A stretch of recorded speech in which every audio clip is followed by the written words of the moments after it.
no muroberio onyarete ko bagusirwamo na M-Pesa Foundation wakora isi ya kinyomba cy'oburaro cy'abanyaruka nabwo nabamura ejo kikobogolia abana chimibere kira kinyombe cyo amagendo atari yandos noko na komenta abamanyi obuya n'abana banyore nafasi ingia basome ibitabo baita amatemwa baje watakonya baje watagize nafasi yaitama kulingana na mwa bisomrene bwirishirikira rya Safaricom nigarerenga yenere nchere ya moyo kirenyo kabako kucyase ebinyoro na bwigo kucyasa abateja be company ya Safaricom unenchere yamo yo kugendera gusira kisemi gakwerera aliande bagendete gukora ucia ase chinsemo I'm called Gunila Ouko.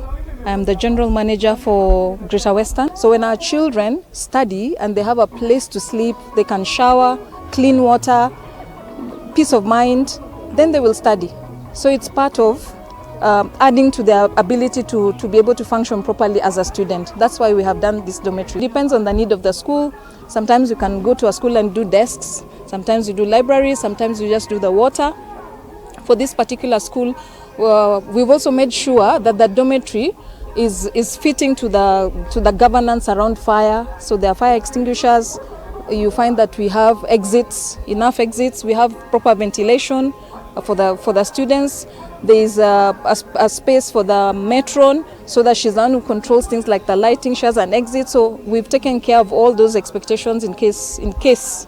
We have 3 pillars. We do education, we do health, and we do entrepreneurship as well. Kulingana muno mwalimu munene w'eskuru yegasireta Kennedy Umariba nigo aurukiro kwa kwaye yendo kulingana munera atebringa bona abana basikunyara ka bakanyoromo eseli basome bwikiranu yendo boigo abana b'eskuru yiga bago keire.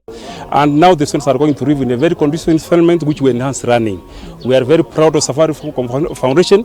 We are proud because of our governor, His Excellency Amos Nyaribo, because he contacted the Safaricom people.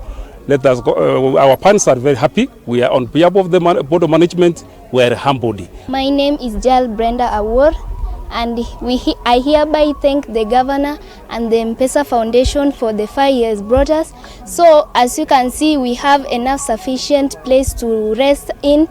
Back there we once had population pressure, and for now we have sufficient dormitory and we have enough beds to lay our heads on, and we also promise that we will work extra hard to make them proud for this 5 they have brought us.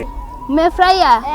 Iginko reporteri getasini kia wanjete kia Getembe kuroiga asinseme chiga cheskuru ya Riomego Secondary School ime yebunge yiga ya North Mugrango County ya Nyamira inchego nkoro kwa Polycarp Okara.